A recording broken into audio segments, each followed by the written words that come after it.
Non veg lovers రెడీయా? Chicken, prawns, egg ఒకే ప్యాన్‌లో. Welcome back to నాటినేటి రుచులు. ఒక చిన్న గ్యాప్ తర్వాత most requested and tasty mixed non veg fried rice ఎలా చేసుకోవాలో చూద్దామా? ముందుగా ఇంగ్రీడియెంట్స్ అన్నీ రెడీ చేసి పెట్టుకుంటే క్విక్‌గా, టేస్టీగా అయిపోయే రెసిపీ ఇది. కావాల్సిన ingredients chicken, prawns, boiled eggs, maida, corn flour, బియ్యపిండి, salt, pepper, chilli powder, vinegar, soya sauce. అలానే చాప్డ్ క్యారెట్, క్యాబేజ్, మిర్చి, బీన్స్, ఆనియన్స్ అన్నీ రెడీ చేసి పక్కన పెట్టుకో. ముందుగా చికెన్, ప్రాన్స్‌లో మైదా, కార్న్ ఫ్లోర్, బియ్యపిండి, ఇందులోనే చిటికెడు కలర్ కోసం కారం, పెప్పర్ పౌడర్, ఒక ఫుల్ ఎగ్, సోయా సాస్ వేసి మిక్స్ చేసుకోవాలి. మిక్స్ చేసుకొని ఒక 1 అవర్ మ్యారినేట్ చేసుకోవాలి.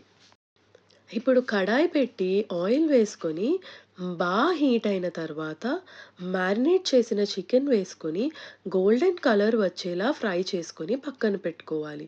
ఇప్పుడు బాయిల్ చేసిన ఎగ్స్‌ని కట్ చేసుకొని ప్రిపేర్ చేసిన మ్యారినేషన్‌లో మిక్స్ చేసి ఫ్రై చేసుకొని పక్కన పెట్టుకోవాలి. ఫ్రైడ్ రైస్ చేసుకునే పాన్ పెట్టుకొని ఆయిల్ వేసుకొని 2 ఎగ్స్ బీట్ చేసుకొని ఎక్కువ మిక్స్ చేయకుండా లైట్‌గా సాట్ చేసుకొని పక్కన పెట్టుకోవాలి.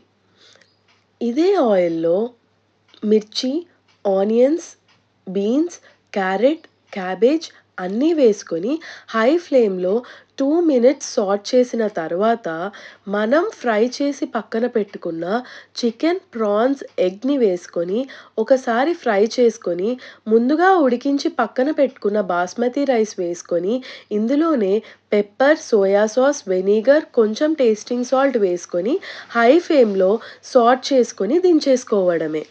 నాన్ వెజ్ లవర్స్ కోసం ఇది పర్ఫెక్ట్ కాంబో. సింపుల్ ఉందనుకుంటున్నారు కదా! టేస్ట్ మాత్రం నెక్స్ట్ లెవెల్‌లో ఉంటుంది. ఈ mixed non veg fried rice మాత్రం మిస్ అవ్వకండి. అలానే మన పేజ్‌ని ఫాలో చేయండి, లైక్ చేసి సబ్స్క్రైబ్ చేయండి ఫర్ సచ్ టేస్టీ రెసిపీస్.